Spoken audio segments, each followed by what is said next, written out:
તિલકવાડાના બુંજીટા checkpost નજીકથી three wheel છગડામાં English દારૂની હેરાફેરી કરતા એક આરોપીને ઝડપી લેતી એલસીબી નર્મદા।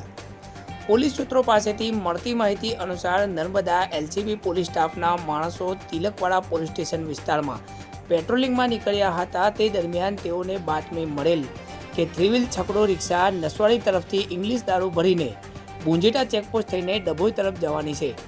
જે બાતમીના આધારે નર્મદા એલસીબી પોલીસ સ્ટાફના માણસો તિલકવાડા પોલીસ સ્ટેશન વિસ્તારના બુંજીટા ચેકપોસ્ટ ખાતે નાકાબંધી કરીને વોચમાં હતા। તે દરમિયાન એક છકડો રિક્ષા નંબર GJ07YY3500 નંબરની છકડો રિક્ષા આવતા નર્મદા એલસીબી પોલીસ સ્ટાફના માણસોએ છકડો ઊભો રાખીને ગાડીમાં તપાસ કરતા થ્રી વ્હીલ છકડામાંથી ડ્રાઈવરની સીટ નીચે તથા પાછળના પેસેન્જર સીટ નીચેથી ખાના બનાવીને છુપાવેલો ઇંગ્લિશ દારૂ મળી આવ્યો।